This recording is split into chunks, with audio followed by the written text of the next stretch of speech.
வணக்கம் நேயர்களே, இமயம் தொலைக்காட்சி நேர்முகம் நிகழ்ச்சிக்கு உங்களை வரவேற்கின்றோம்.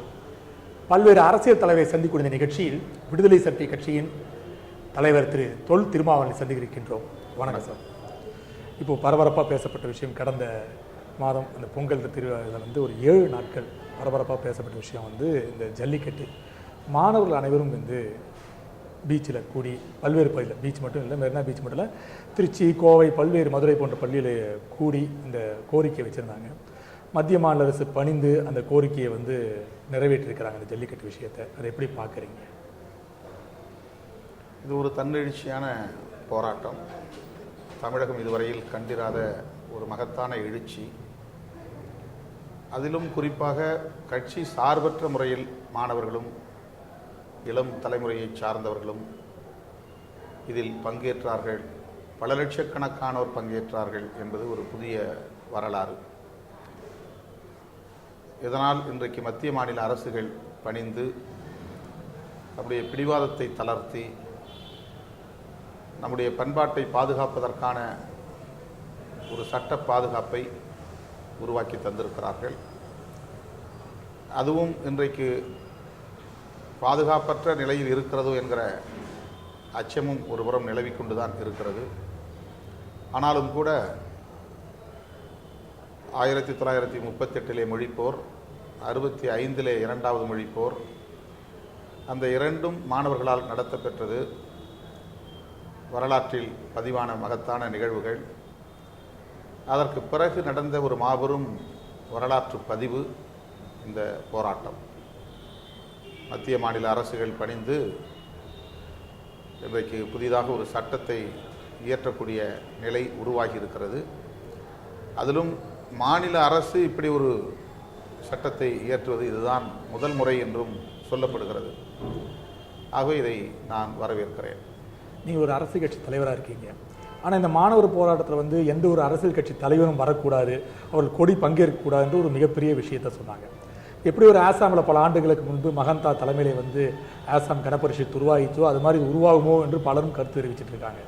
ஸ்டாலின் அவர்கள் செல்லும்போதும் கூட நீங்கள் வராதீர்கள், கொடியை கொண்டு வராதுன்னு சொல்லியிருக்காங்க. அதனால் இது அரசியல் கட்சி நடத்தக்கூடிய உங்களுக்கு இது ஒரு பின்னடைவு மாதிரி இருக்காதா? நல்லது நடக்கிற போது அதை நாம் பின்னடைவாக கருத வேண்டிய அவசியம் இல்லை. ஒரு நல்ல மாற்றம் நிகழ்கிற போது அதுதான் நமக்குமான நோக்கம் என்கிற போது அது நாம் முன்னேறி செல்வதாகத்தான் உணர வேண்டும். அப்படித்தான் விடுதலை சிறுத்தைகள் உணர்கிறோம். இதில் நம்முடைய தலைமையில் நடந்திருக்க வேண்டும் அல்லது நம்முடைய இயக்கத்தின் சார்பில் நடந்திருக்க வேண்டும் என்று கருத வேண்டிய அவசியம் இல்லை.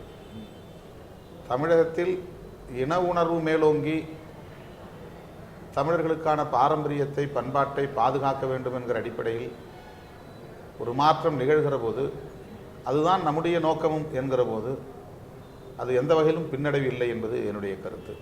அரசியல் கட்சி தலைவர்கள் கலந்து கொள்ளாவிட்டாலும் கூட கௌதமன், ஹிப்ஹாப் தமிழா, அது மட்டுமில்ல ராகவேந்திர லாரன்ஸ் போன்றவரெல்லாம் இதில் கலந்து கொண்டு ஒரு திரை கலர் இதுக்கு வந்துருச்சு. அதனால் வந்து பலரும் வந்து திரைத்துறையில் தான் இதை நடத்தி சென்றதாக ஒரு விஷயம் வந்துருச்சு. நீங்கள் போன மாதம் கூட பார்த்தீங்கன்னா ஜெயலலிதா சாயலருக்கு கூட தீபா முதல்வராக வேண்டும் என்று கூறியவர்கள் இந்த வருஷம் வந்து லாரன்ஸ் ஏன் முதல்வராக கூடாது என்று வாட்ஸ்அப்லாம் கேட்கக்கூடிய சூழ்நிலை ஆகிப்போச்சு. அதில் திரைத்துறையில் வந்து இதை ஒரு ஹைஜாக் பண்ணிட்டு போன மாதிரி ஒரு காட்சி அமைப்பட்டிருக்கு. எப்படி பார்க்குறீங்க? ஈழத்தமிழுடைய போராட்டங்களில் கூட திரைப்படத்துறையினர் வந்து தங்களுடைய ஆதரவை நல்கியிருக்கிறார்கள். திரைப்படத்துறையினருக்கு இந்த முக்கியத்துவத்தை போராடுகிற மாணவர்கள், இளைஞர்கள் வழங்குவதற்கு காரணம் அவர்கள் கட்சி சார்பற்றவர்கள் என்பதற்காகத்தான். அதை அப்படித்தான் நாம் பார்க்க வேண்டும். அவர்கள் திரைப்படத்துறையை சார்ந்தவர்கள் என்கிற மோகத்தினால் அவர்களை உள்ளே அனுமதித்தார்கள் என்று நாம் கருத வேண்டியதில்லை. அவர்கள் கட்சி சார்பற்றவர்கள் என்கிற முறையிலே மக்களுக்கு ஓரளவுக்கு பிரபலமானவர்கள் என்கிற அடிப்படையிலும் அவர்களுக்கு அந்த அங்கீகாரத்தை மாணவர்களும் இளைஞர்களும் வழங்கினார்கள். ஆகவே அதை அவர்கள் மாணவர்கள் போராட்டத்தை ஹைஜாக் பண்ணிவிட்டார்கள் என்று நாம் பார்க்க வேண்டாம். அப்படி குற்றம் சாட்ட வேண்டிய அவசியம் இல்லை. இந்த போராட்டத்திற்கு வலு சேர்த்திருக்கிறார்கள் என்று தான் நாம் கருத வேண்டும். இப்போ பார்த்தீங்கன்னா எல்லாருமே ஒரு பக்கம் மகிழ்ச்சியாக இருந்தாலும் கூட இன்னொரு பக்கம் வந்து அதிமுக பொதுச் செயலாளரை, மோடியை, அது மட்டுமல்ல முதல்வரை எல்லாம் கீழ்த்தரமான வார்த்தைகள்லாம் கொண்டு கோஷங்களை எழுப்பினார்கள். அது பலருக்கும் மன வருத்தத்தை அளித்திருக்குன்னு சொல்றாங்க. அது எப்படி பார்க்குறீங்க? அவர்கள் அருவருப்பான சொற்களை கையாண்டார்கள் என்பது உண்மையாயிருந்தால் அது கண்டிக்கத்தக்கது. ஆனால் மத்திய மாநில அரசுகளை விமர்சிக்காமல் கண்டிக்காமல் இந்த போராட்டத்தை முன்னெடுக்க முடியாது. தொடக்கத்தில் நான் என்னுடைய கருத்தாக சொல்லுகிற போது இந்த போராட்டத்தை சிலர் திசை திருப்ப முயற்சிக்கிறார்கள், மத்திய மாநில அரசுகளை குவிமையப்படுத்துவதுதான் முக்கியமானது, பிரதமர் மோடி என்பதற்காக அல்ல, மத்திய அரசு என்பதற்காக, முதல்வர் பன்னீர்செல்வம் என்பதற்காக அல்ல, தமிழக அரசு என்பதற்காக, தமிழர்களின் பாரம்பரிய பண்பாட்டுக்கு இவர்கள் எதிராக நிற்கிறார்கள் என்பதை பல சந்தர்ப்பங்களில், இந்த அரசுகள் எதிராக நின்று இருக்கின்றன என்பதை பல சந்தர்ப்பங்களில் நாம் பார்த்திருக்கிறோம். ஆகவே தனிநபர்களையோ தனி அமைப்புகளையோ பிரதானப்படுத்துவதை விட எல்லாவற்றுக்கும் காரணமாக இருக்கிற, எல்லாவற்றுக்கும் தீர்வு சொல்லுகிற இடத்தில் இருக்கிற மத்திய மாநில அரசுகளை குவிமையப்படுத்துவதுதான் போராட்டத்தின் உண்மையான இலக்காக இருக்க முடியும் என்று விடுதலை சிறுத்தைகளின் சார்பில் நாம் குறிப்பிட்டோம். அதை கூட பலர் தவறாக புரிந்து கொண்டார்கள். தலைப்பிலே சில செய்திகளில் போடுகிற போது எதிர்க்க வேண்டியது பீட்டாவை அல்ல, மோடியை தான் திருமாவளவன் கூறுகிறார் என்று ஒரு இணையதளத்தில் செய்தி வெளியாகி இருந்தது. நுனிப்புல் மேய்கிறவர்கள் உடனே பீட்டாவை அவர் ஆதரிக்கிறாரோ என்ற இன்னொரு நிலைப்பாட்டை எடுத்துக்கொண்டு என்னையும் விமர்சித்தார்கள். தமிழர் பண்பாட்டுக்காக நிற்கிற அமைப்புகளுள் விடுதலை சிறுத்தைகள் பிரதானமான அமைப்பு. ஈழ விடுதலை போராட்டமாக இருந்தாலும் சரி, மொழி உரிமை போராட்டமாக இருந்தாலும் சரி, இப்படிப்பட்ட பண்பாட்டு களமாக இருந்தாலும் சரி, அனைத்திலும் விடுதலை சிறுத்தைகள் முன்னணியிலே இருந்து பணியாற்றி வந்திருக்கிறது. இதே ஜல்லிக்கட்டு உரிமைக்காக கடந்த 2014 தடை விதிக்கப்பட்ட ஆண்டுகளில் இருந்து தொடர்ச்சியாக நாம் போராடி இருக்கிறோம், போராட்ட நடத்தியவர்களுக்கு ஆதரவாக நின்று இருக்கிறோம். ஆனால் அரசியல் ரீதியாக நான் ஒரு கருத்தை சொன்னேன். பீட்டா என்கிற அமைப்பு இன்றைக்கு தடை வாங்கியிருக்கிறது என்றால் தடை வாங்கக்கூடிய அளவுக்கான இடம் அளித்திருப்பது மத்திய அரசாங்கத்தினுடைய சட்டம்தான். அதற்கான தீர்வு சொல்ல வேண்டிய இடத்தில் இருப்பது மத்திய அரசாங்கம் தான். எனவே மத்திய அரசாங்கத்தை விமர்சிக்காமல் விலகுகிறார்களோ என்கிற அச்சத்திலிருந்து நான் மத்திய அரசை எதிர்த்து போரிடுவோம், நம்முடைய இலக்கு மத்திய அரசுக்கு எதிராக இருக்க வேண்டும் என்று நான் சொன்னேன். நான் சொன்னது போல்தான் அரசியல் சக்திகளாக இருந்தவர்கள், தொண்டு நிறுவனங்களாக உள்ளவர்கள் அல்ல, அரசியல் சக்திகளாக இருந்தவர்கள், அவர்கள் தமிழ் தேசிய அமைப்புகளாக இருக்கலாம், நக்சல்வாரி அமைப்புகளாக இருக்கலாம், அல்லது இயற்கை சுற்றுச்சூழல் ஆர்வலர்களாக இருக்கலாம், மனித உரிமை ஆர்வலர்களாக இருக்கலாம். இவர்களெல்லாம் அந்த போராட்ட களத்திற்குள் இடம்பெற தொடங்கியவுடன் அவர்கள் அனைவருமே மத்திய மாநில அரசுகளைத்தான் மையப்படுத்தினார்கள். என்னுடைய கருத்து அதுதான். அவர்கள் அதை புரிந்து கொண்டார்கள். ஆனால் வேண்டுமென்றே எப்போதுமே என்னை தவறாக புரிந்து கொள்ளுகிறவர்கள் அல்லது என் மீது காழ்ப்புணர்ச்சி கொண்டவர்கள் நான் ஏதோ அந்த தொண்டு நிறுவனத்திற்கு ஆதரவாக பேசுவதை போன்ற ஒரு தோற்றத்தை உருவாக்கினார்கள். நான் ஒரு தொலைக்காட்சி பேட்டியிலே சொல்லுகிற போது கூட நான் சொன்னேன், எல்லாவற்றுக்கும் காரணமாக இருப்பது மத்திய மாநில அரசுகள் என்கிற போது A1 என்றால் அது மத்திய அரசு, அக்யூஸ் நம்பர் 2 என்றால் அது மாநில அரசு, இதற்கு ஏதுவாக அல்லது ஒத்துழைப்பாக செயல்படுகிற சுப்ரீம் கோர்ட் உச்சநீதிமன்றம் A3, பிறகு தொண்டு நிறுவனங்கள் தான் A4 A5 என்று நாம் கொண்டு போக வேண்டும், அப்படித்தான் இதை அணுக வேண்டும் என்று நான் சொன்னேன். ஆக இதை எதற்காக நான் சொல்லுகிறேன் என்றால், நீங்கள் சொன்னதைப் போல சில அமைப்பினர்கள் உள்ளே நுழைந்தார்கள், ஊடுருவினார்கள், அவர்கள் எல்லாம் சமூக விரோத சக்திகள், தேச விரோத சக்திகள் என்று ஆட்சியாளர்களும் சொல்லுகிறார்கள், நடிகர் நடிகைகளும் சொல்லுகிறார்கள்.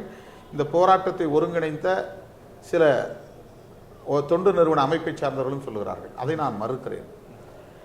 தமிழ் தேசிய சக்திகள் அல்லது இடதுசாரி சக்திகள், முற்போக்கு சக்திகள், நக்சல்பாரிகள், மனித உரிமை ஆர்வலர்கள், இயற்கை சுற்றுச்சூழல் பாதுகாவலர்கள் என்று பலரும் அங்கே உள்ளே நுழைந்தது உண்மைதான். ஆனால் அவர்களால் வன்முறை வரவில்லை. அவர்கள் பிரதமருக்கு எதிராக முழக்கமிட்டிருக்கலாம், முதல்வருக்கு எதிராக முழக்கமிட்டிருக்கலாம், அல்லது சசிகலா அம்மையாருக்கு எதிராக முழக்கமிட்டிருக்கலாம், இதுவெல்லாம் நடந்திருக்கலாம். ஆனால் இதனால் வன்முறை வெடிக்கவில்லை. 6 நாள் போராட்டத்தை அனுமதித்த காவல்துறை அல்லது தமிழக அரசு 7வது நாள் அவர்களை அப்புறப்படுத்தியே ஆக வேண்டும் என்கிற கட்டாயத்திற்கு உள்ளானது. ஏனென்றால் இடையிலே 2 நாட்கள் கழித்து குடியரசு தின விழாவை அவர்கள் நடத்தியாக வேண்டும், அங்கே ஒத்திகை செய்தாக வேண்டும். ஆகவே அவர்களுக்கு கட்டாயம் அந்த சாலையை அவர்கள் கைப்பற்றியாக வேண்டிய தேவை இருந்தது. அதனால் இவர்கள் சமூக விரோதிகள் என்று சுட்டிக்காட்டக்கூடிய அமைப்பை சார்ந்தவர்கள் இல்லாமல் இருந்திருந்தால் கூட முற்றிலும் மாணவர்களும் இளைஞர்கள் மட்டுமே அரசியல் சார்பற்ற அந்த சக்திகள் மட்டுமே இருந்திருந்தாலும் கூட 7வது நாள் இவர்கள் அடித்துதான் விரட்டியிருப்பார்கள். இதுதான் நிகழ்ந்திருக்கும். ஆகவே அங்கே வன்முறை வந்ததற்கு தமிழக அரசு, காவல்துறை, மத்திய அரசு இவர்கள்தான் காரணமே தவிர போராட்டத்தில் பங்கேற்ற அரசியல் சக்திகள் அல்ல. இன்னொரு விஷயம், நீங்கள் பெரியவனைவாதிகள் போன்றவர்கள் யாரும் கலந்து கொள்ளவில்லை என்று சொன்னாலும் கூட நீங்கள் பரவலாக பார்த்தீங்கன்னா அந்த எல்லாருமே கருப்பு அடை அணிந்து வர வேண்டும் என்று சொல்லப்பட்டது. அது மட்டும் இல்லை, வாட்ஸ்அப் ஃபேஸ்புக்கில் கொடிய தலகையாக போடுங்க அப்படின்னு சொன்னாங்க. குடியரசு தினத்தை கருப்பு தினமாக கொண்டாடுவோம்னு சொன்னாங்க. தனி தேசிய அமைக்க வேண்டும், தனி கொடி அமைக்க வேண்டும் போன்ற கோஷங்கள் முன்வைக்கப்பட்டது. அதனால் அந்த கலந்து கொண்டுள்ள அனைவருமே இந்தியாவுக்கு எதிரான கோஷங்கள், அதாவது தனித்தமிழ்நாடு வேண்டும் என்ற கோஷத்தை முன்வைத்து இந்த போராட்டம் நடத்தப்பட்டதாக சொல்லப்படுதுன்னு எப்படி பார்க்குறீங்க? இது எல்லாமே உண்மைதான். இந்த முழக்கங்கள் எழுந்தன, இந்த மாதிரியான கோரிக்கைகள் எழுப்பப்பட்டன. இதை சொல்லி அங்கே இளைஞர்கள் திரட்டப்பட்டார்கள். இவை அனைத்தும் ஒரு கோட்பாட்டோடு தொடர்புடையவை. அதாவது மத்திய அரசு நம் மீது ஒரு ஏகாதிபத்திய போக்கை கடைபிடிக்கிறது, தமிழர்களை வஞ்சிக்கிறது, தமிழ் தேசிய இனத்தை நசுக்குகிறது, சுரண்டுகிறது என்கிற அந்த பார்வையிலிருந்து, புரிதலிலிருந்து எழுப்பப்படுகிற கோஷங்கள் அல்லது கோரிக்கைகள்.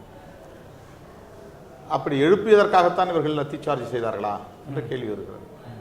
ஆக இவர்கள் அங்கே சட்டம் நிறைவேற்றப்பட்டு விட்டது, கலைந்து செல்லுங்கள், இல்லை என்றால் நாங்கள் உங்களை அப்புறப்படுத்துவோம் என்பதற்காக தடியடி நடத்தினார்களா, அல்லது இப்படியெல்லாம் இவர்கள் முழக்கம் எழுப்பதினால் ஆத்திரப்பட்டு தடியடி நடத்தினார்களா என்ற கேள்வி எழுகிறது. இவர்கள் முழக்கம் எழுப்பிய போதும் வன்முறை நிகழவில்லை. 2வது நாளில் இருந்தே இந்த முழக்கங்கள் வர தொடங்கிவிட்டன. 2வது நாள் இவர்கள் அங்கே யாரும் கட்டுப்படுத்தவில்லை. 3வது நாள் அங்கே யாரையும் இவர்கள் அப்புறப்படுத்தவில்லை. இப்படி தொடர்ச்சியாக 6 நாட்கள் இவர்கள் அனுமதித்தார்கள். காமராஜர் சாலையின் இருபுறமும் அவர்கள் தடை வைத்து தடுக்கவில்லை. காமராஜர் சாலையை சென்று சேர்கிற எந்த இணைப்பு சாலைகளையும் தடுக்கவில்லை. 7 நாள் எதற்காக இவர்கள் அங்கே அனுமதித்தார்கள்? அது தமிழக அரசுக்கும் தமிழக காவல்துறைக்கும் வேறு ஏதேனும் அரசியல் உள்நோக்கம் இருந்திருக்க வேண்டும். 5 பேர் ஒரு இடத்திலே சட்டப்பூர்வமான அனுமதி இல்லாமல் கூடினால் கூட பொய் வழக்கு போடுகிறார்கள்.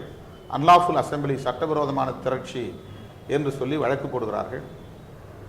ஆனால் முதல் நாளிலேயே 100-200 பேர் என்று திரண்ட போதே விவேகானந்தர் இல்லம் அருகே அவர்களை அப்புறப்படுத்த ஏன் காவல்துறை முயற்சிக்கவில்லை?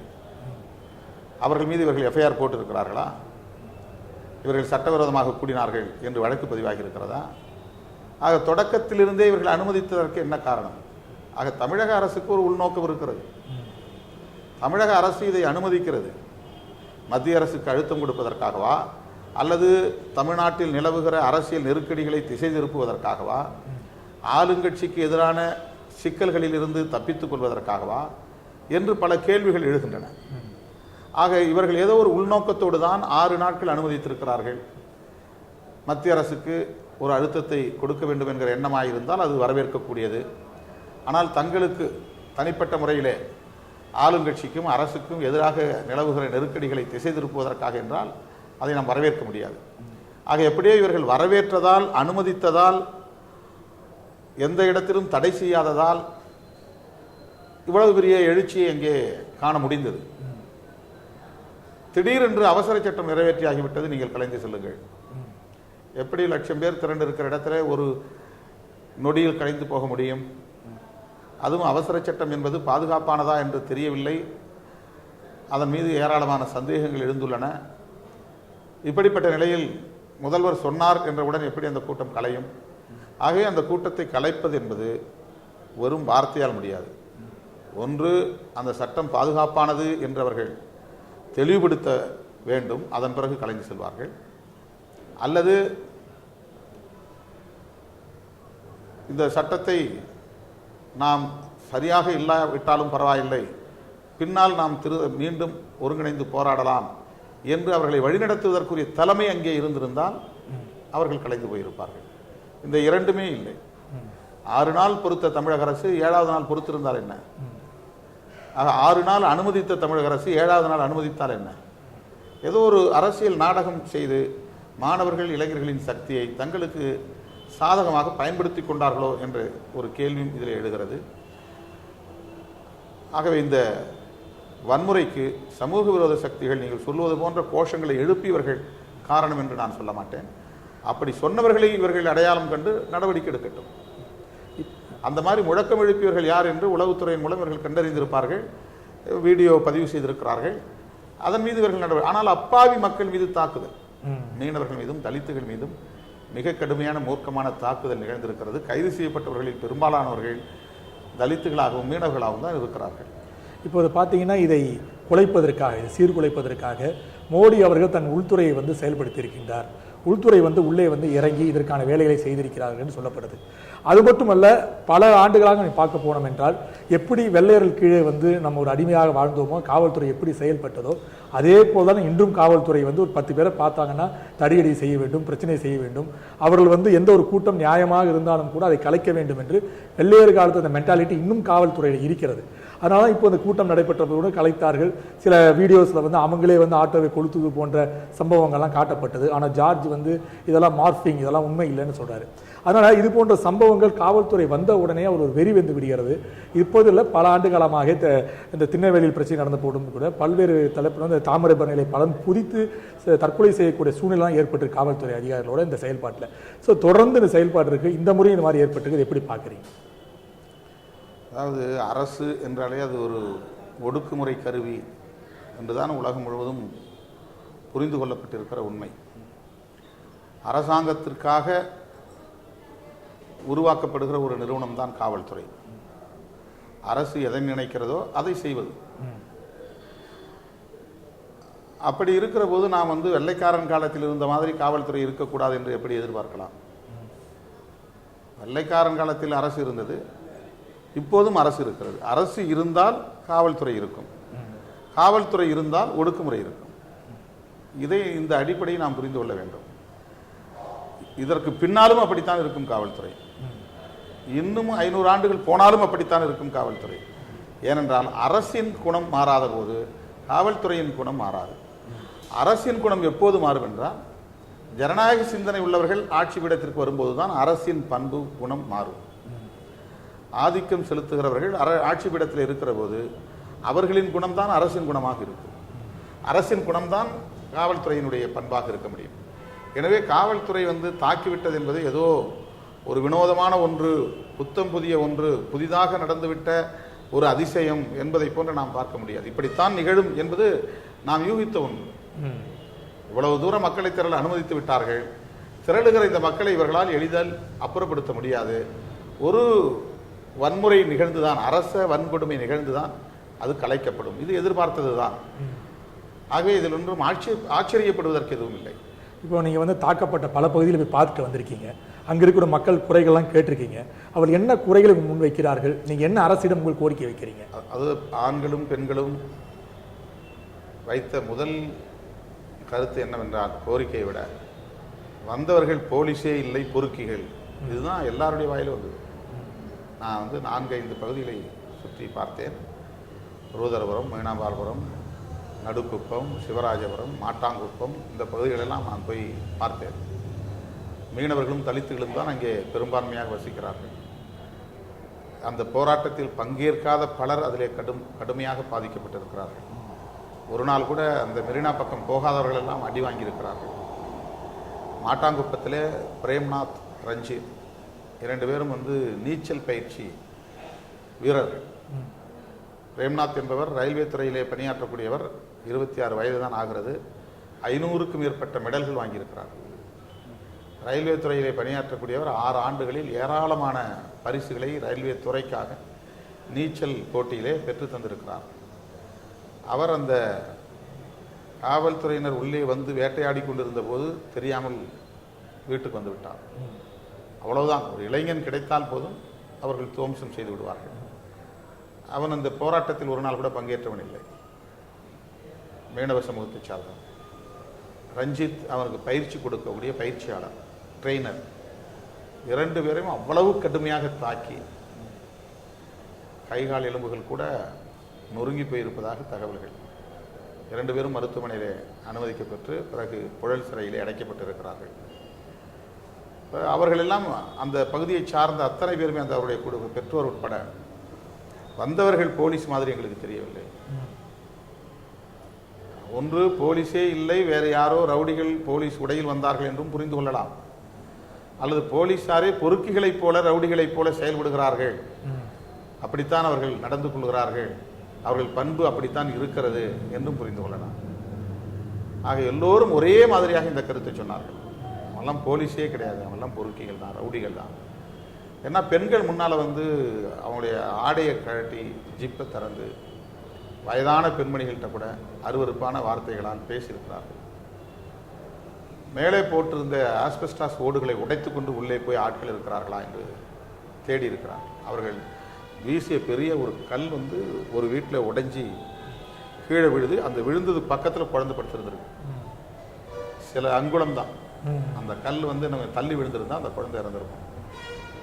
அது அரண்டு மிரண்டு அப்படி எழுந்து கத்திருக்கு. அந்த மாதிரி பல வீடுகளில் கதவுகளை உடைச்சி உள்ளே போய் இளைஞர்களை எடுத்து வந்து அடிச்சிருக்கிறாங்க. அதில் முரளின்னு ஒரு பையன் மாட்டாங்குப்பத்தில் அவங்க அம்மாவை பார்க்கறதுக்காக வந்திருக்கான். வெளியில் எங்கேயோ வேலைக்கு போயிட்டு அந்த நேரம் இங்கே ஒரே கலவரம் நடந்துகிட்டு இருக்கு, வர வேண்டாம் தம்பின்னு சொல்லியிருக்கிறாங்க. நாம் என்னம்மா பண்ணோம், நமக்கு என்ன பண்ண போகிறாங்க, நாம் வீட்டுக்கு தானே வரேன். அப்போ இவர்கள் வந்து போராட்டத்தில் பங்கேற்று சிதறி ஓடியவர்கள் ஒவ்வொரு வீட்டுக்குள்ளேயும் புகுந்திருக்கிறார்கள் என்று வீடு வீடாக நுழைந்து கதவுகளை உடைக்கிற வேலையில் ஈடுபட்டு கொண்டு இருந்திருக்கிறார். உடனே இவன் பயந்து கொண்டு தன்னுடைய வீட்டிலேயே கதவை சாத்தி கொண்டு உள்ளே இருந்திருக்கிறான்.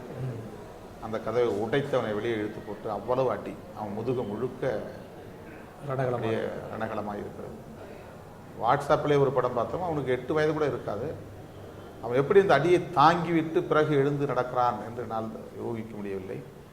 அவ்வளவு மோசமான அளவுக்கு அவனை அடித்து சின்ன பின்னமாக சிதைத்திருக்கிறான். அந்த பையன் எப்படி அவன் மனநிலை இப்போ எப்படி இருக்கும்னு எனக்கு தெரியல. அவன் எந்த ஊருன்னு எனக்கு தெரியல. நான் எல்லா இடத்துலையும் கேட்டேன், ஒருத்தருக்கும் தெரியல. 10 வயசு பையனை ஒருத்தங்க அடிபட்டுருக்கிறான்னு சொன்னாங்க. ஆனால் அந்த பையன் 10க்கும் குறைவாக தான் இருப்பான். அது வாட்ஸ்அப்பில் பரவிட்டு ஒரு சின்ன செயின் போட்டுக்கிறான். அவன் அடித்த அந்த முதுகு, அவன் உட்கார்ந்துருக்கிற முறையெல்லாம் பார்க்கும்போது அவ்வளோ அப்படியே நமக்கே கண்ணீர் வரும். அப்போது காவல்துறைக்கு வந்து குறைந்தபட்ச மனிதாபிமானம் கூட இல்லாமல் பயிற்றுவிக்கப்பட்டு இருக்கிறார்கள். வேட்டையாட வேண்டிதான், வன்முறைகளை வந்து கண்ட்ரோல் பண்ணணுங்கிறதுக்காக நீங்கள் வன்முறை எடுக்கிறீங்க, சரி, அதில் கூட ஒரு நியாயம் வேண்டாமா, மனிதாபிமானம் வேண்டாமா? அவ்வளவு அருவருப்பான சொற்கள், அவ்வளவு கேவலமான ஒரு அணுகுமுறை, கொடூரமான தாக்குதல். நடுக்குப்பத்திலே ஒரு 100க்கும் மேற்பட்ட குடும்பங்கள் நடத்தி வந்த மீன் வியாபாரத்தை முற்றிலும் சிதைத்து விட்டார்கள், எரித்து சாம்பலாக்கி விட்டார்கள். ஏதோ ஒரு வெள்ளைப்பொடி தூவி அங்கு நின்று கொண்டிருந்த கார், ஆட்டோ போன்றவற்றில் நெருப்பு வைத்தார்கள் என்று பெண்கள் சொல்லுகிறார்கள். ஆமாம். இப்போ அந்த வியாபாரம் பாதிக்கப்பட்டது மட்டுமில்லாமல் கடலுக்கு போவதையும் அவர்கள் தடுத்து 5 நாட்களாக அந்த குடும்பங்கள் பட்டினி கிடக்கின்றன. இது ஒரு மோசமான ஒரு அரச பயங்கரவாதம். இப்போது ஸ்டாலின் கூட இன்னைக்கு வந்து சட்டசபையில் இதை பற்றி பேசியிருக்காரு. முதல்வர் கொடுத்த காரணங்கள்லாம் எங்களுக்கு வந்து ஒத்துக்கொள்ள முடியாது அப்படின்னு சொல்லி நீதி விசாரணை வேணும்னு இருக்காரு. நீங்கள் என்ன உங்களுக்கு கோரிக்கையாக வைக்கிறீங்க?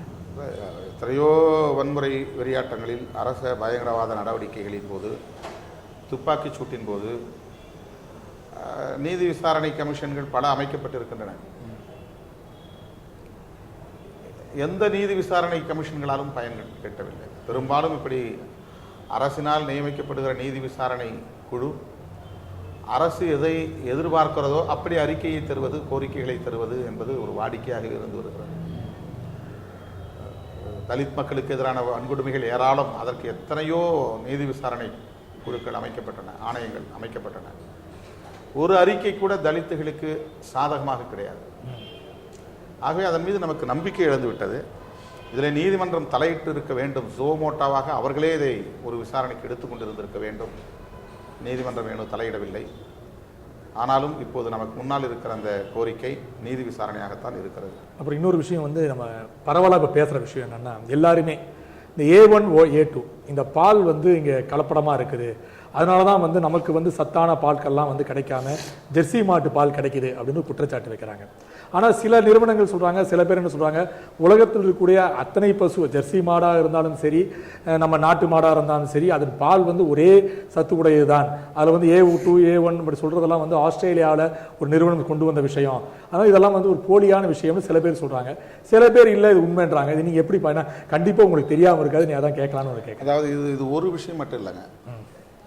உலகமயமாதல், தாராளமயமாதல், தனியார்மயமாதல் என்கிற புதிய பொருளாதார கொள்கையை காற்று ஒப்பந்தத்திலே கையெழுத்திட்டு இந்திய அரசு ஏற்றுக்கொண்டது. ஏறத்தாழ 20 ஆண்டுகளுக்கு முன்பு நிகழ்ந்த ஒரு பாவச் செயல் இது. உலகத்தோடு ஒட்டி வாழ வேண்டும், உலகத்தோடு இணைந்து வளர வேண்டும் என்பதற்காக இந்திய அரசு கையொப்பமிட்டது. அந்த புதிய பொருளாதார கொள்கையை உள்வாங்கிக் கொண்டது. அதன் பிறகு நிகழ்ந்து வருகிற மாற்றங்கள் பல. பன்னாட்டு நிறுவனங்கள் இங்கே தடையில்லாமல் உள்ளே நுழைய முடியும்.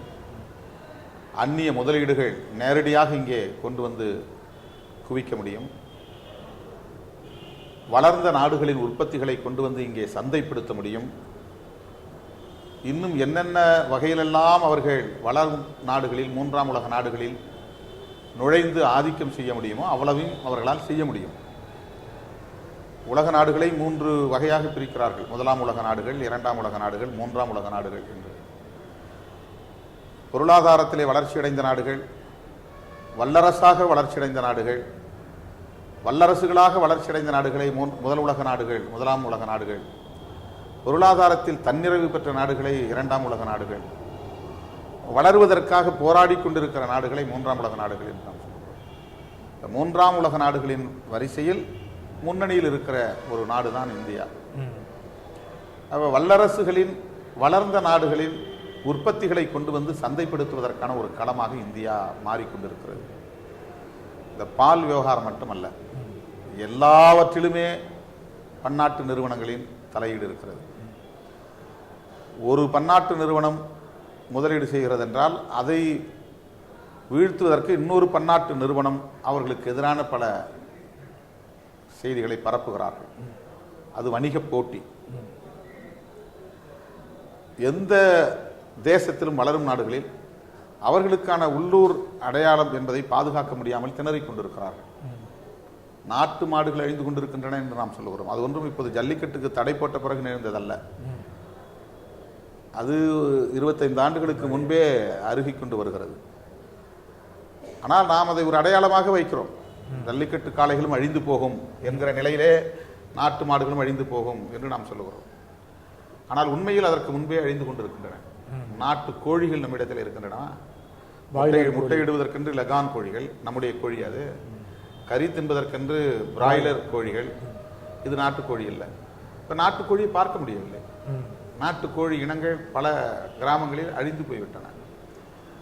அப்படித்தான் பசு வளர்ப்பு, பால் பண்ணை என்பது மெல்ல மெல்ல சிதைந்து கொண்டே வருகிறது. அதற்கு உலகமயமாதல் கொள்கை ஒரு காரணம் என்பதைப் போல மக்கள் தொகை பெருக்கமும் ஒரு காரணம், நவீன தொழில்நுட்பமும் ஒரு காரணம். இன்றைக்கு ஒரு 100 ஆண்டுகளுக்கு முன்பு இருந்த தமிழக மக்கள் தொகை என்பது இன்றைக்கு இருக்கிற மக்கள் தொகை என்பதும் வேறுபாடானது.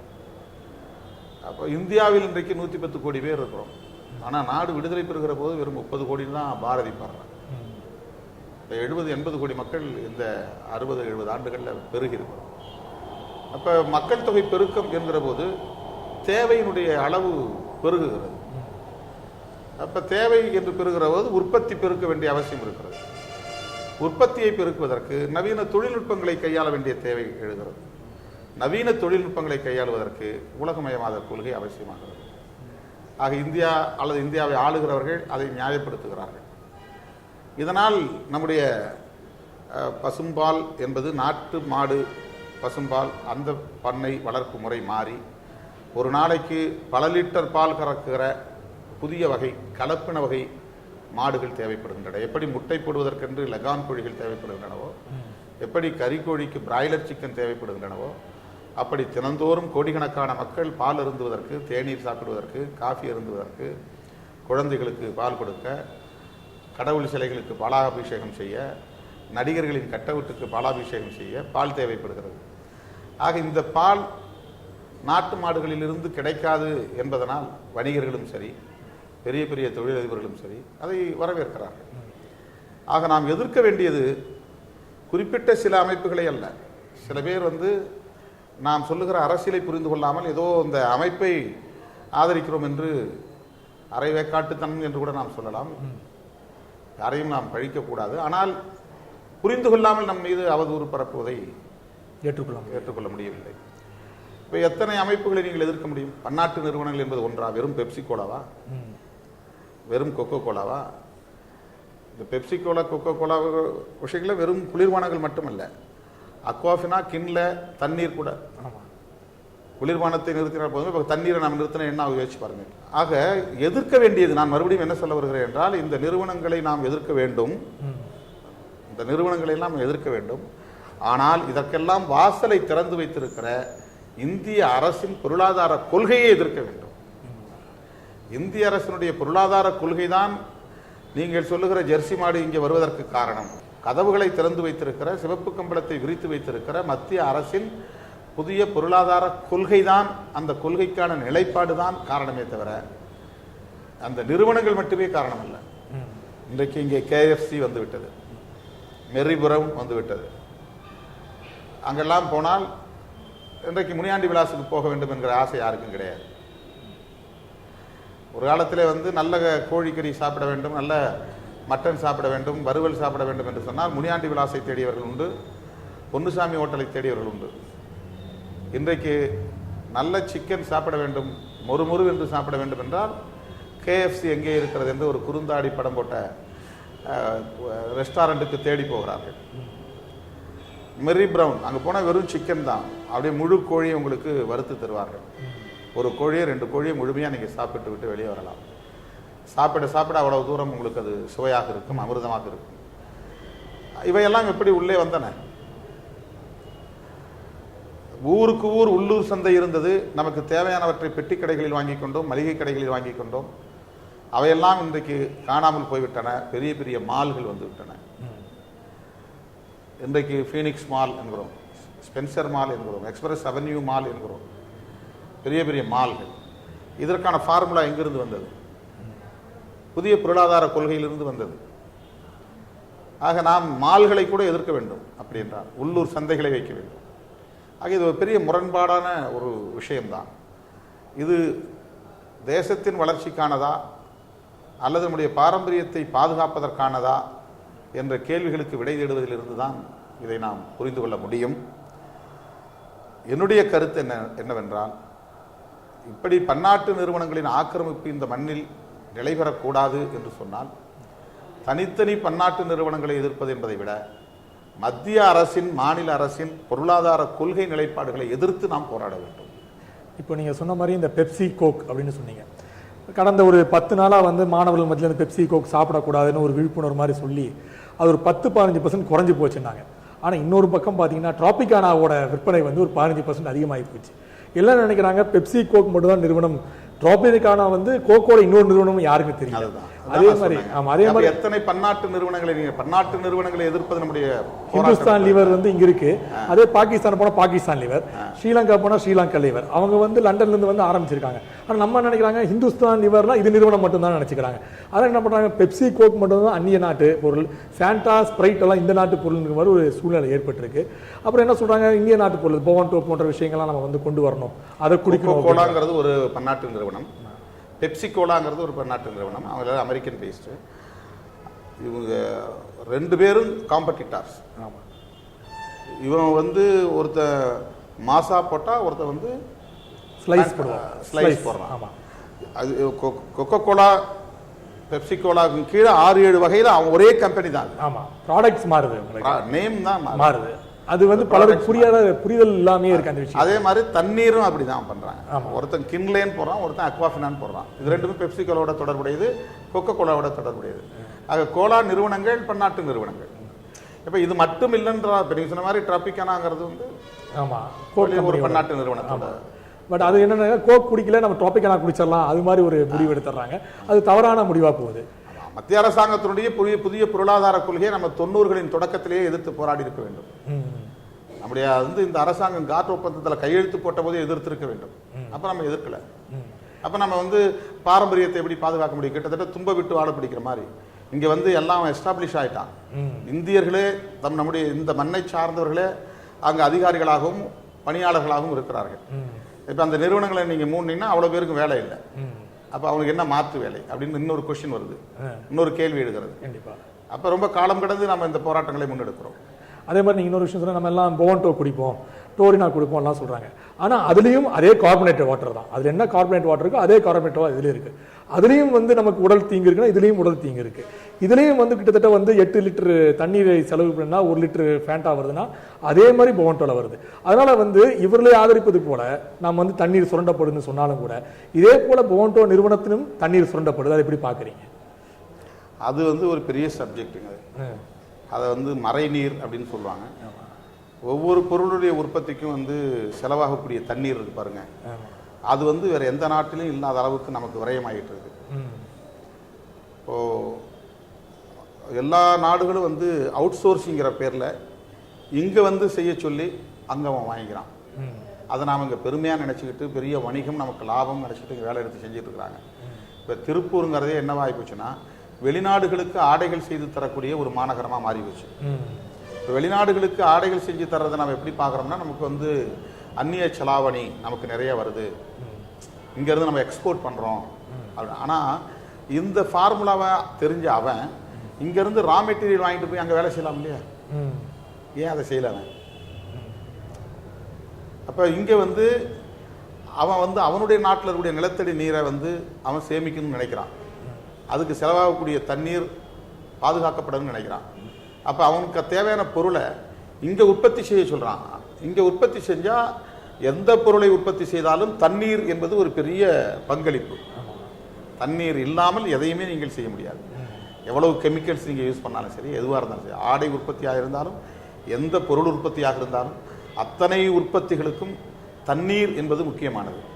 அப்போ தண்ணீர் கழுவுவதிலிருந்து கொதிக்க வைப்பதிலிருந்து ஒரு பொருளை இன்னொரு பொருளாக மாற்றுவதிலிருந்து அதை மறுபடியும் பதப்படுத்துவதிலிருந்து அதை ஒரு உருவாக்கம் செய்கிற வரையில் தண்ணீர் செலவாகிறது. அந்த செலவாகிற தண்ணீர் என்பதுதான் மறைநீர் என்று. இப்போ நீங்கள் சொன்னீங்க 8 லிட்டர் தண்ணி செலவு பண்ணால் தான் ஒரு பாட்டில் ஃபேண்டா நமக்கு கிடைக்குது. அப்போ 8 பாட்டில் தண்ணீருடைய விலை அந்த ஒரு பாட்டில் நம்ம சேர்த்து அவங்களுக்கு கொடுக்க வேண்டியது. ஆனால் 7 பாட்டில் தண்ணீர் விரயமாகுது. அதே மாதிரி 5 லிட்டர் தண்ணி செலவு பண்ணாதான் 1 லிட்டர் இந்த மினரல் வாட்டர் கிடைக்குது. 1 லிட்டர் 5 லிட்டர் தண்ணி செலவு பண்ணணும். அப்போ இந்த மாதிரி தண்ணீரை சேமிக்க வேண்டும், நிலத்தடி நீரை சேமிக்க வேண்டும் அப்படிங்கிற பொருளியல் நோக்கு பார்வை நம்முடைய ஆட்சியாளர்களுக்கு இல்லை. வெளிநாடுகளில் மணல் பாதுகாக்கப்படுகிறது. நிலத்தடி நீரை பாதுகாப்பதற்கு மணல் முக்கியமானது. அவன் செயற்கை மணலை உற்பத்தி செய்யறான். கட்டிடங்கள் கட்டாமல் இல்லை. முடிந்த வரையிலும் செங்கற்களை பயன்படுத்தாமலும் அல்லது வேற எதுவும் பயன்படுத்தாலும் அவன் பிளைவுட் உட் அதிலேயே கட்டிடங்களை கட்டுறது. நம்ம இரட்டை கோபுரம் இடிந்து விழுந்து சொல்றோமே, அந்த இரட்டை கோபுரம் அமெரிக்காவில் விழுந்த அந்த ட்வின் டவர்ங்கிறது முழுக்க நம்ம கட்டுற மாதிரி முழுக்க செங்கல்லால கட்டப்பட்டதல்ல. அது உள்ள இருக்கிற எல்லா பார்ட்டிஷன்ஸும் பிளைவுட் மரங்கள் தான் பண்றாங்க. அதனால தான் அது சரசரசன்னு அப்படியே விழறது. அப்போ அவன் அவ்வளோ உயரத்தில் கட்டும்போது நாம் செங்கற்களை இங்கே பயன்படுத்துகிறோம். செங்கற்களை பயன்படுத்தும் போது நமக்கு மணல் நிறைய தேவைப்படுது. இப்போ மணலை நம்ம எடுத்து சுரண்டிடுறோம். இன்னும் அடுத்த தலைமுறையெல்லாம் குடிநீருக்கே அல்லாடக்கூடிய நிலை வந்துடும். இன்னும் ஒரு 10 தலைமுறைக்கு முன்னால் நம்ம நம்முடைய இனத்துக்கு மிகப்பெரிய துரோகத்தை நாம் செய்து கொண்டிருக்கிறோம். காளை மாட்டினுடைய பாரம்பரியத்தை காப்பாற்ற வேண்டும்ங்கிறோம். அந்த காளை மாட்டை காப்பாற்றுவதற்கு குடிக்க தண்ணி வேணும்ல, காளை மாடு குடிக்க தண்ணி வேணும்ல, காளை மாட்டை குளிப்பாட்ட தண்ணி வேணும்ல. காவிரியில் தண்ணி இல்லை, முல்லை பெரியாறில் தண்ணி இல்லை. இந்த தண்ணீரெல்லாம் மறுக்கப்படுகிறது. இப்போ கூட பாம்பாற்றின் குறுக்கே கேரள அரசு அணை கட்ட முயற்சிக்கிறான். இப்போ அதுக்கு நாம் என்ன பண்ண போகிறோம்? கட்சி சார்பற்ற போராட்டத்தை நான் வரவேற்கிறேன். ஆனால் அரசியல் கட்சிகள் இல்லாமலேயே எதையும் சாதித்து விட முடியும் என்று சொல்லுவது, அவர்களே கூட நாளைக்கு அரசியல் கட்சியாக மாறினால்தான் சாதிக்க முடியும். கண்டிப்பாக அரசியல் கட்சிகள் ஒரு கரைபிடிந்த பார்வையில் பார்க்கப்படுகிறது. அது எப்படி எல்லா கட்சிகளையும் ஒரே மாதிரி பார்க்கறது எனக்கு புரியல. அதாவது ஆண்ட கட்சி ஆளுங்கட்சி அவர்கள் ஊழல் செய்திருக்கிறார்கள் என்கிற குற்றச்சாட்டுகள் உள்ளன, சொத்து குவிப்பு வழக்குகள் உள்ளன.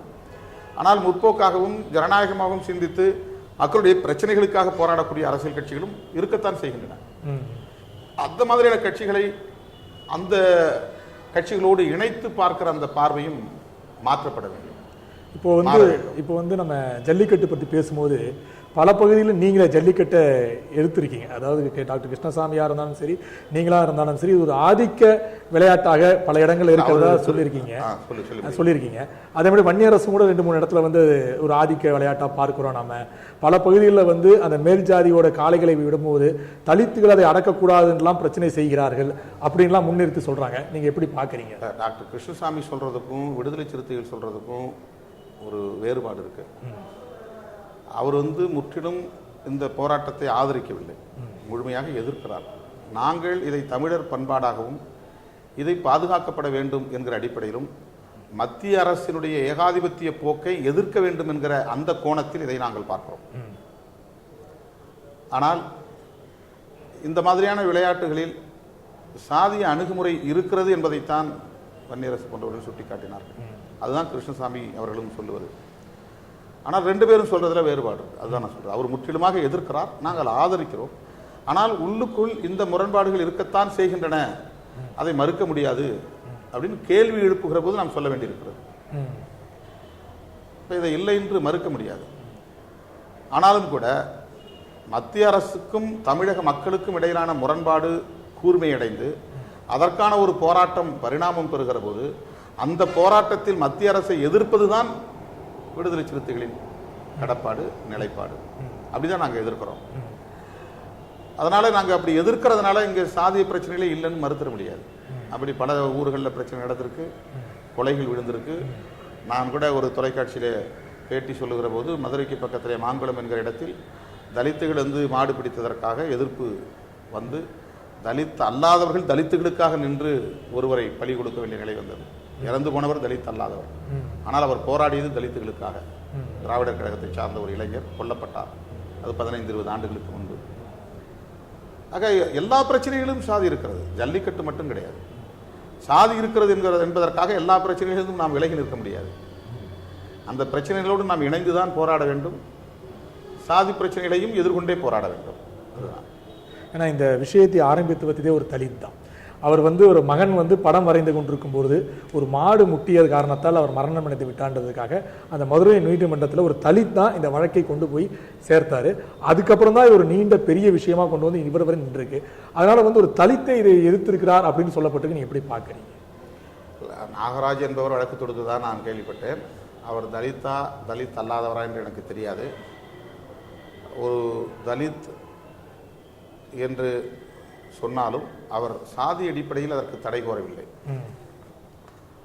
அவர் தடை கோரியது வந்து இந்த விளையாட்டு ஆபத்தான விளையாட்டாக இருக்கிறது, மனிதர்கள் இதில் உயிர் பலி ஆகிறார்கள், என் மகன் அப்படித்தான் இறந்து விட்டான் என்ற அந்த அடிப்படையில் தான் அவர் வழக்கை தொடுத்திருக்க முடியும். ஆதிக்க சாதியினுடைய விளையாட்டு, ஆகவே அதை தடை செய்யுங்கள் என்று அவர்கள் அந்த வழக்கை தொடுக்கவில்லை. எனவே தடை கொடுத்தது உயர்நீதிமன்ற மதுரை கிளை. கொடுத்த நீதியரசர் பானுமதி தலித் அல்லாதவர். உலகம் முழுவதும் இப்போது விலங்குகள் உரிமை குறித்த விழிப்புணர்வு வலுப்பெற்று வருகிறது. அந்த விழிப்புணர்வு பெற்ற ஒரு நீதியரசராக அவர் இருந்த காரணத்தால் ரேக்லா ரேஸ் தொடர்பாக நடைபெற்ற வழக்கு என்றும் சொல்லப்படுகிறது, இந்த நாகராஜ் வழக்கு என்றும் சொல்லப்படுகிறது. எனக்கு அதை பற்றி இன்னும் தெளிவான தகவல்கள் இல்லை. ஆனால் ஜல்லிக்கட்டு தொடர்பாக இந்த தீர்ப்பை அவர் வழங்கினார் என்பது ஒரு ஆதிக்க சாதியின் விளையாட்டு என்கிற அடிப்படையில் அல்ல. விலங்குகளை வதைக்கக்கூடாது, இன்னும் மனித உரிமையை பாதுகாப்பது என்பதை தாண்டி விலங்குகளை வதைக்கக்கூடாது என்கிற அடிப்படையில் தான் அவர் அந்த தீர்ப்பை வழங்கியிருக்கிறார். பீட்டா மாதிரி எத்தனையோ பல அமைப்புகள் இந்த விலங்குகள் உரிமை பற்றி பேசுகின்றன. இந்தியாவில் மேனகா காந்தி அம்மையார் கூட இதற்கென்று ஒரு தனி அமைப்பு வைத்திருக்கிறார், பீப்புள் ஃபார் அனிமல்ஸ். ஆமாம், நாங்கள் கூட பலமுறை மேனகா காந்தியை எதிர்த்து போராடி இருக்கிறோம். மனித வதைகளை பற்றி வாய் திறக்காதவர் விலங்கு வதைகளை பற்றி கவலைப்படுகிறார் என்று. ஒவ்வொரு நாளும் இப்போது நாம் பேசிக்கொண்டிருக்கிற போதே எங்கோ ஒரு குக்கிராமத்தில் ஒரு தலித் கொல்லப்பட்டிருப்பான், அல்லது ஒரு தலித் பெண் பாலியல் வல்லுறவுக்கு ஆளாக்கப்பட்டிருப்பான். இப்படி நாம் போராடி கொண்டிருக்கிற போதே அரியலூரிலே 16 வயது இளம் தலித் சிறுமி கடத்தப்பட்டு கொடூரமாக கற்பழிக்கப்பட்டு கொலை செய்யப்பட்டார். இந்த மாதிரி ஒரு தமிழர் பண்பாட்டுக்கான போராட்டம் நடைபெற்று கொண்டிருக்கிற அந்த காலகட்டத்திலேயே கடலூர் மாவட்டத்தில் மங்களூர் ஒன்றியம் மாப்புடையூரிலே 14 வயது தலித் சிறுமியை கடத்தி கொண்டு போய் 5 பேர் சேர்ந்து கூட்டாக பாலியல் வல்லுறவு கொண்டிருக்கிறார்கள். இப்படி எங்கோ ஒரு மூலையில் ஒவ்வொரு நாளும் சாதி அடிப்படையில் கொடுமைகள் நிகழ்ந்து கொண்டுதான் இருக்கின்றன.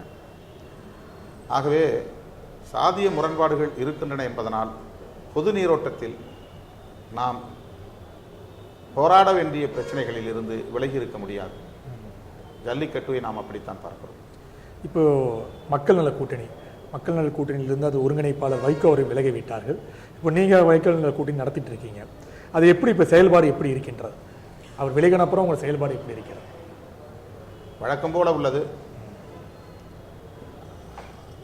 இந்த தமிழர் பண்பாட்டுக்கான தை புரட்சியின் போது மக்கள் நல கூட்டு இயக்கம் அந்த புரட்சியை ஆதரித்து அறிக்கை வெளியிட்டோம். கட்சியை சார்ந்த பலர் அந்த களத்திலே போய் பங்கேற்றார்கள். தலைவர்கள் நாங்கள் போகவில்லை, வர வேண்டாம் என்று சொன்னதால் திடீரென்று காவல்துறை வன்முறையில் இறங்கியதும் முதலில் போய் சாலையிலே அமர்ந்தது மக்கள் நல கூட்டு இயக்க தலைவர்களும் தொண்டர்களும் தான். ஆகவே நாங்கள் வழக்கம் போல இயங்குகிறோம். இதனால் எந்த சிக்கலும் இல்லை. இப்போ வைகோ அவர் என்ன காரணத்திற்காக ஒரு மனக்கசப்பின் காரணமாக வெளியே போயிருப்பாரு, அது என்ன காரணம் நினைக்கிறீங்க நீங்க? வெளிப்படையாக எந்த காரணத்தையும் அவர் சொல்லவில்லை. எங்களுக்கு இடையில் வருத்தப்படக்கூடிய அளவுக்கு கசப்பான நிகழ்வுகள் எதுவும் நடக்கவில்லை. விடுதலை சிறுத்தைகள் கட்சியின் சார்பில் பிரதமர் மோடி அவர்கள் அறிவித்த பணமதிப்பு நீக்க நடவடிக்கை, டிமானிட்டைசேஷன், அதனை எதிர்த்து நாங்கள் ஒரு மாபெரும் மாநாட்டை புதுச்சேரியில் நடத்தினோம். அந்த மாநாட்டில் மக்கள் நல கூட்டணி தலைவர்கள் மட்டும் பங்கேற்பது என்று முடிவு செய்து அண்ணன் வைகோ அவர்களுக்கும் நாங்கள் அழைப்பு விடுத்தோம். ஆனால் அவர் டிமானிட்டைசேஷன் என்கிற இந்த நடவடிக்கையை நான் வரவேற்க கூடியவனாக இருக்கிறேன், வரவேற்று ஏற்கனவே அறிக்கையும் நான் அளித்திருக்கிறேன். ஆகவே எதிர்த்து நடக்கிற இந்த மாநாட்டில் என்னால் பங்கேற்க இயலாது என்று அவர் அந்த மாநாட்டில் பங்கேற்கவில்லை. அதன் பிறகுதான் அவர் மாநாட்டுக்கு முதல் நாள் இந்த கூட்டணியில் இருந்து விலகுவதாக அதிகாரபூர்வமாக அறிவித்தார். மாறுபாடான கருத்துக்களை வைத்துக்கொண்டு தொடர்ந்து பயணம் செய்ய முடியாது, அதிலும் குறிப்பாக டிமானிட்டைசேஷனை ஆதரிக்கிற நிலைப்பாடு என்பது ஒரு வலுவான ஒரு முடிவு. ஆகவே அந்த முடிவை எடுத்துக்கொண்டு எதிர்க்கிற மற்ற 3 பேரோடு இணைந்து பயணப்படுவது என்பது ஒரு சிக்கலான ஒன்றுதான். ஆகவேதான் அவர் இந்த நிலைப்பாட்டை எடுத்திருக்க கூடும் என்று நாங்கள் நினைக்கிறோம். இப்போது முதல்வர் பன்னீர்செல்வம் அவர் செயல்பாடு என்பது உங்களுக்கு திருப்தி அளிக்கிறதா கூட சொல்லியிருக்கீங்க. ஏன்னா இப்போது எந்த ஒரு முதல்வரும் செல்ல முடியாத ஒரு விஷயம், செய்ய முடியாத விஷயம். சந்திரபாபு நாயுடு சந்தித்திருக்கார், கிருஷ்ணா தண்ணீர் கேட்டிருக்கிறார், அவர்களும் ஒப்புக்கொண்டிருக்கிறார்கள். பல்வேறு பகுதிகளில் அவரே நேரடியாக வரதா புயலில் நேரடியாக சென்றிருக்கிறார். ஒரு எளிமையான முதல்வராகவும் செயல்பட்டு கொண்டிருக்கின்றார். அது மட்டுமில்ல, வருங்காலத்தில் அவர் சித்தராமையாவும் கூட சந்திக்கலாம். அதே போல் கேரளாவில் போய் முதல்வரை சந்தித்து தண்ணீர் கேட்கலாம். அதனால் ஒரு வித்தியாசமான முதல்வராக இருக்கிறார். நீங்கள் எப்படி பார்க்குறீங்க அணுகுமுறையை? சுதந்திரமாக செயல்படுகிறார்.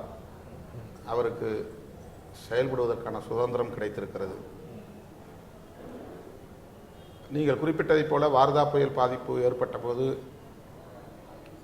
உடனடியாக பல்வேறு பகுதிகளுக்கு நேரடியாக சென்று மக்களை சந்தித்து ஆறுதல் சொன்னார். ஜல்லிக்கட்டு தொடர்பாகவும் பிரதமரை சந்தித்து பேசியிருக்கிறார். வறட்சி தொடர்பாகவும் பிரதமரை சந்தித்து பேசியிருக்கிறார். கிருஷ்ணா நதிநீருக்காக போய் சந்திரபாபுவை சந்தித்திருக்கிறார் என்கிற இந்த நடவடிக்கைகள் அனைத்துமே தமிழக அரசியல் களத்தில் ஒரு புதிய நிகழ்வுகள் தான். ஆக அவர் நம்பகத்தன்மையை பெறக்கூடிய அளவுக்கு, பொதுமக்களுடைய நம்பகத்தன்மையை பெறக்கூடிய அளவுக்கு செயல்பட்டு வருகிறார் என்றுதான் நான் நம்புகிறேன். உங்களோட நெருக்கடியான நேர காலத்தில் எங்களுக்கு நேரத்தை ஒதுக்கி இமயம் தொலைக்காட்சி பல்வேறு கேள்விகளுக்கு பதிலளித்ததுக்கு நன்றி சார். நன்றி. நேரிலே இந்த நேர்முகம் நிகழ்ச்சியில் விடுதலை சிறுத்தை கட்சியின் தலைவர் திரு தொல் திருமாவளவனை சந்தித்து பல்வேறு கேள்விகளை கேட்டோம். அவரும் தங்களுக்கு பதில் அளித்திருக்கிறார்கள். மீண்டும் அடுத்த வாரம் வேறொரு தலைவருடன் சந்திப்போம். அதுவரை நன்றி, வணக்கம்.